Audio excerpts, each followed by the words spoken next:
Graça e paz, amados. Hoje é dia de culto, nossa quarta-feira. É dia de nós pararmos um pouco as nossas atividades do dia a dia para ter um momento de oração, de cantar e também ouvir a palavra de Deus. Eu quero ler um versículo que está em Atos 5:42, que diz assim: E todos os dias, no templo e nas casas, nós cessávamos de ensinar e anunciar Jesus Cristo. Vejam, os discípulos da primeira igreja cristã se reuniam no templo, mas todos os dias nas casas. É dia de em casa a gente ensinar e orar. Vamos orar, pedir a Deus que nos abençoe nesse dia, que o nosso culto seja um culto com participação de todos. Nosso Deus, nosso Pai, abençoa esta noite a tua igreja, o teu povo, onde estiver, ó Deus, nas suas casas, onde estiver espalhado, que possamos todos ouvir a tua palavra, cantar teus louvores e orar ao Senhor. Ó Deus, que a tua igreja seja igreja, mesmo sem reunir no templo, a todo dia, toda hora, todos os dias, em nome de Jesus. Amém. Nós estamos em culto, meus irmãos, vamos continuar a prosseguir cantando e adorando a Deus.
Esse é um momento muito especial para a nossa igreja, um momento de nós consagrarmos a Deus dízimos e ofertas. Se você está com o seu dízimo para entregar a sua oferta, faça nesse momento uma oração de consagração a Deus da sua participação financeira. Você participa do sustento da obra de Deus, você participa dessa obra maravilhosa de ampliação do templo, você é parte disso. Então, se você está com o seu dízimo para entregar a sua oferta, você pode fazer uma transferência para a conta da igreja, pode fazer um Pix, ou pode também entregar diretamente na mão da tesoureira. Mas você pode participar porque Deus tem abençoado a sua vida e através da sua vida Deus abençoa a sua igreja. Esse é um momento muito especial de dedicação da nossa vida e de nossos bens materiais.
Graça e paz, amada igreja. Uma alegria muito grande poder estar hoje aqui compartilhando um pouco da palavra do Senhor com os irmãos. Pedi aos irmãos que estejam abrindo suas Bíblias na segunda carta que o apóstolo Paulo escreve aos Coríntios, no capítulo 7, versículos de 8 a 11, estaremos lendo. Diz assim a palavra do Senhor: Porquanto, ainda que vos tenha contristado com a carta, não me arrependo, embora já me tenha arrependido. Vejo que aquela carta vos contristou por breve tempo. Agora, me alegro, não porque fostes contristados, mas porque fostes contristados para arrependimento, pois fostes contristados segundo Deus, para que, de nossa parte, nenhum dano sofresseis. Porque a tristeza segundo Deus produz arrependimento para a salvação, que a ninguém traz pesar, mas a tristeza do mundo produz morte. Porque quanto cuidado não produziu isto mesmo em vós, que, segundo Deus, fostes contristados. Que defesa, que indignação, que temor, que saudades, que zelo, que vindita. Em tudo, destes provas de estardes inocentes nesse assunto. Senhor, obrigado, Deus, pelo dia. Viemos te pedir, ó Pai, que o Senhor fale aos nossos corações, ó Pai. Ministre a tua palavra de acordo a cada um nesse momento. Em nome do Senhor Jesus nós oramos, ó Pai. Amém.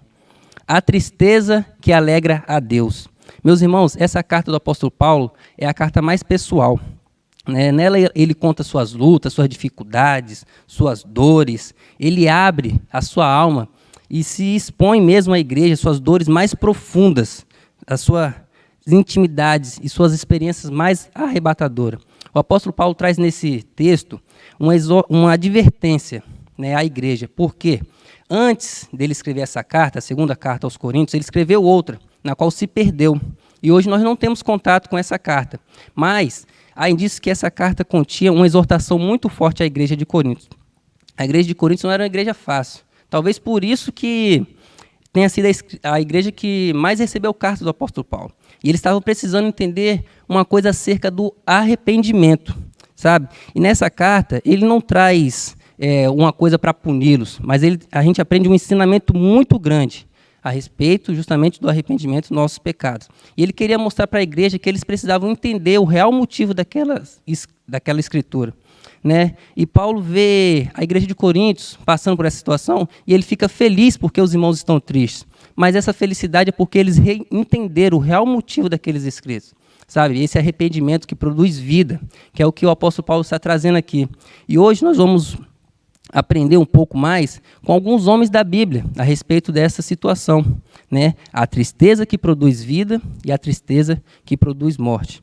E o primeiro que eu separei aqui para a gente estar pensando sobre a tristeza que produz vida é justamente o rei Davi. Em 2 Samuel, capítulo 12, versículo 13, vai trazer uma história do rei Davi.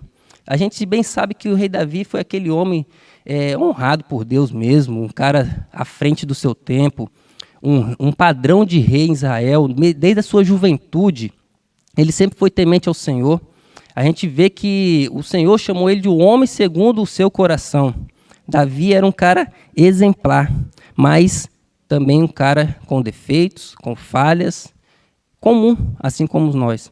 Mas ele teve uma grande diferença em sua vida, sabe? E a gente pode observar que quando Deus o repreende através desse pecado, o adultério e o assassinato com Batseba e Urias, Deus manda o profeta Natã para repreender Davi. Davi era rei, mas ele tinha que entender que ele não era Deus, ele não podia fazer as coisas como ele quisesse, não podia fazer as coisas de qualquer forma. Ele era um rei que o povo gostava muito dele, o povo tinha um carinho enorme pelo rei Davi, mas ele precisava entender que ele não podia fazer tudo do jeito dele. E isso veio na vida dele de uma forma que colocou em risco a sua própria família, o pecado na vida do rei Davi. E ele foi confrontado pelo profeta Natã. E ele entendeu, sinceramente, o que ele precisava fazer para mudar aquela situação na vida dele. Quando o profeta Natã veio repreender, ele fica indignado com a história que o profeta Natã traz. E ele fala assim, esse homem que fez isso é digno de morte. E o profeta aponta e fala, esse homem é você, Davi. E a gente pode observar que ele ficou muito triste. E nessa tristeza de Davi, ele se arrependeu profundamente. Se arrependeu e nesse momento ele escreve um dos salmos mais emblemáticos na Bíblia acerca do arrependimento, acerca da graça de Deus. Quando ele escreve o Salmo 51, ele fala, cria em mim, ó Deus, um coração puro e renova dentro de mim um espírito inabalável. Não me repulses da tua presença, nem retires de mim o teu Santo Espírito. Sabe, Davi entendeu o real sentido do arrependimento. Ele viu que ele não podia ficar daquele jeito, ele precisava entender que ele tinha que ter uma mudança em sua vida, não permanecer no pecado. E isso alegrou a Deus. Na tristeza de Davi, ele encontrou um alívio para que pudesse assim agradar ao Senhor e não permanecer naquilo que fazia ele se afastar do Pai. Outro, que a gente vê aqui que a tristeza em sua vida produziu vida, né, foi o apóstolo Pedro. O apóstolo Pedro foi um dos 12 que Jesus chamou para seu ministério aqui na terra e foi importantíssimo nesse ministério. Foi um dos que estavam mais juntos ali, ele era um dos 3 que estavam próximos sempre, era o porta-voz muitas das vezes dos 12, e ele foi aquele cara que andou sobre as águas, né? Aquele cara que estava junto com o Senhor ali, e ele afundou nas águas, mas ele andou, a grande diferença. Mas Pedro também era um homem comum, assim como eu, como você, como qualquer outro, né? Sujeito a erros, falhas, cheio de defeitos, mas ele também viu uma situação na vida dele que ele precisou se arrepender verdadeiramente. Ele chegou a uma situação qual ele falou, que Jesus falou a ele, você vai me negar. E ele diz, jamais eu negaria o Senhor, jamais eu faria isso com o Mestre, jamais eu me colocaria a essa situação de negar o Senhor. E eu fico imaginando, meus irmãos, quando a gente lê lá no Evangelho de Jesus, segundo Marcos, capítulo 14, versículo 72, quando o galo canta, e Pedro está de longe acompanhando Jesus. Fico imaginando que dia triste na vida de Pedro, que momento tenebroso, que situação complicada na vida de uma pessoa. Ele se lembrar de tudo aquilo que o Senhor Jesus tinha dito a ele. E ele sai dali, fica triste, se arrepende, e ele foi restaurado, meus irmãos. Ele foi aquela pessoa que declarou que Cristo era o Filho do Deus vivo, mas foi aquela pessoa também que, após a ressurreição de Jesus, Jesus apareceu a ele e fez com que Pedro se tornasse um dos homens mais emblemáticos da Bíblia, um dos maiores pregadores que teve na Bíblia. Seu ministério foi fantástico e foi incrível o que ele fez no início da igreja, um dos maiores pregadores.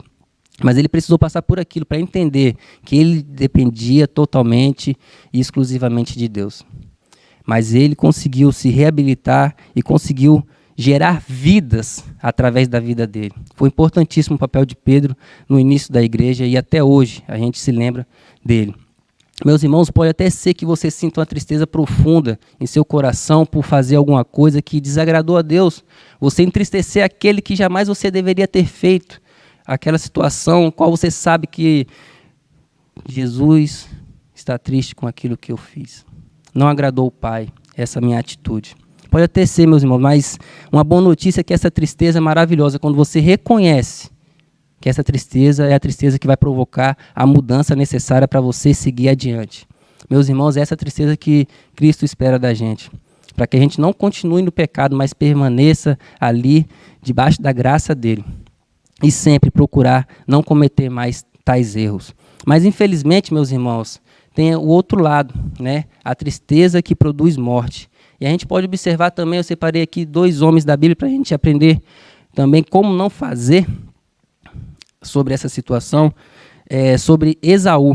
Quando a gente lê em Hebreus, capítulo 12, versículos 15 e 17, a gente vê uma história de um homem, e que tristeza, meus irmãos, que decepção na vida de uma pessoa.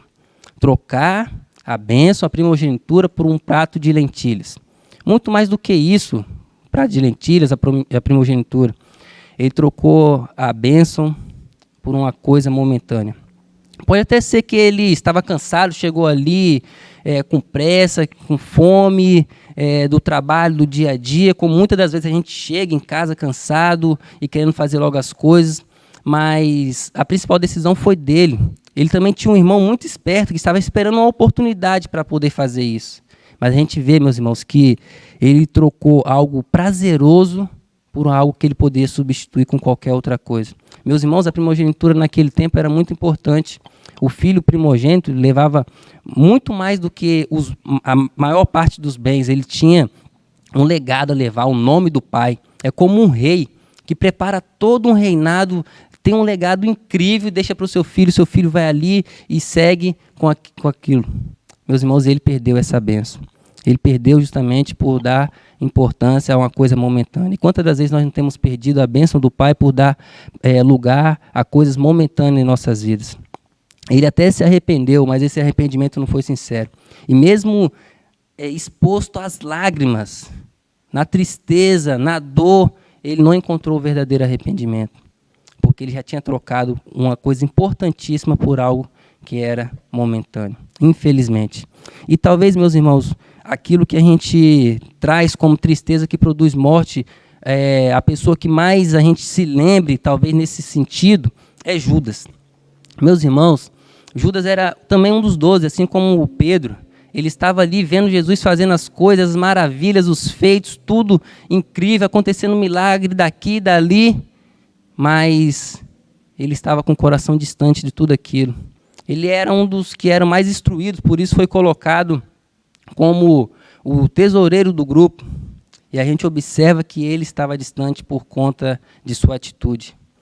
Trocar o mestre por 30 moedas de prata. Meus irmãos, eu lhe pergunto assim, o que significa 30 moedas de prata? Qual o valor disso?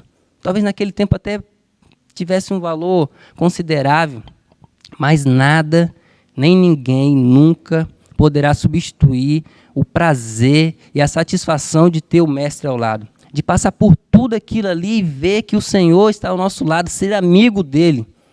E Judas trocou justamente isso. A bênção de ter um amigo, um mestre ao lado por 30 moedas.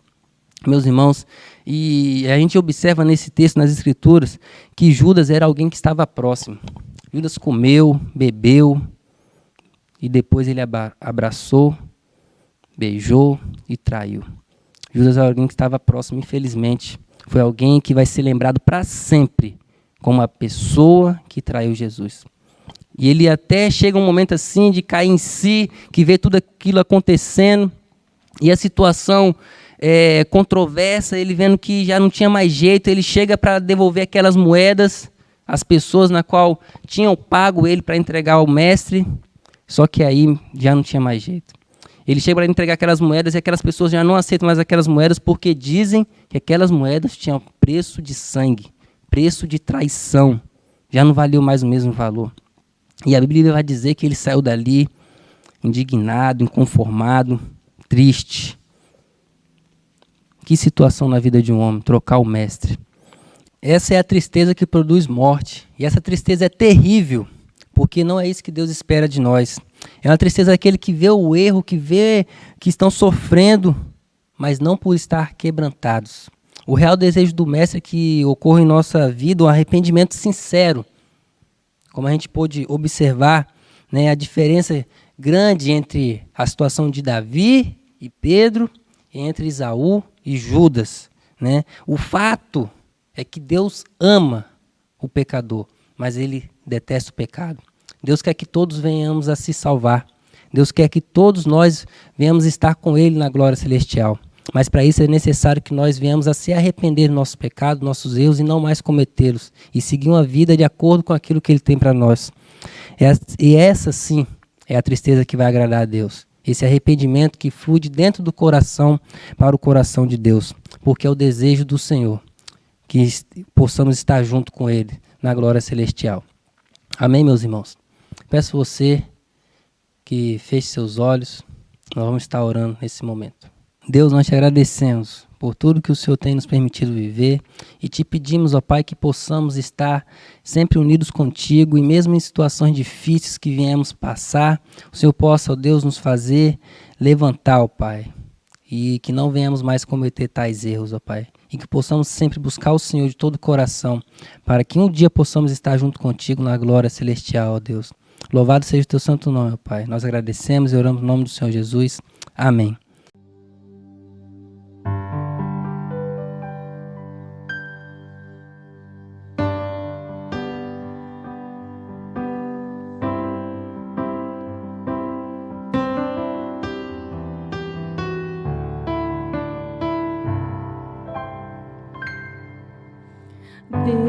Deus, meu Deus, tudo está tão difícil pra mim.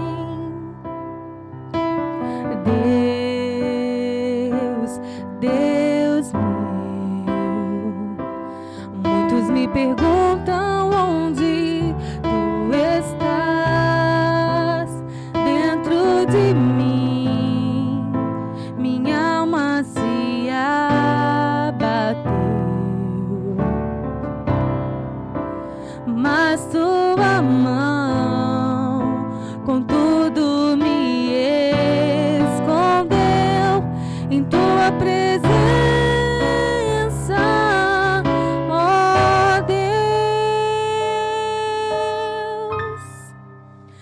Quando eu chorar, vou me lembrar que até aqui tua mão me sustentou. Digo a minha alma, espera em Deus, pois ainda o louvarei, eu louvarei. Quando eu chorar, vou me lembrar que até aqui tua mão me sustentou.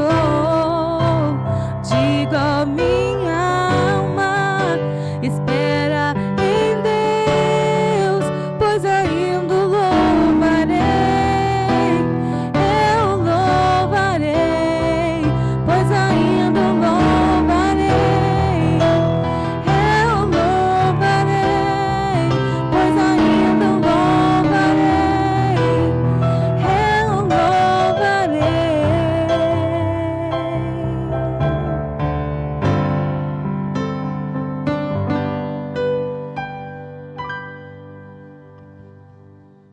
Nós somos gratos a Deus pela vida de cada pessoa que acompanhou o nosso culto dessa oportunidade. Queremos orar pela sua vida, pedir a bênção de Deus para a sua vida pessoal, sua vida família, seu trabalho. Quando você está na rua, que Deus o proteja de todo perigo de contaminação.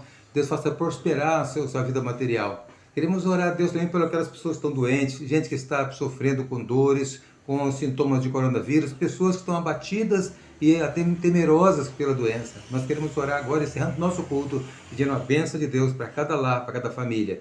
Então você, meu irmão, junte-se com alguém perto de você aí. Tem alguém na sua casa? Chame para orar junto e faça junto agora uma oração com essa pessoa. Vamos nos juntar entre nossa casa, todos juntos, fazendo uma só oração.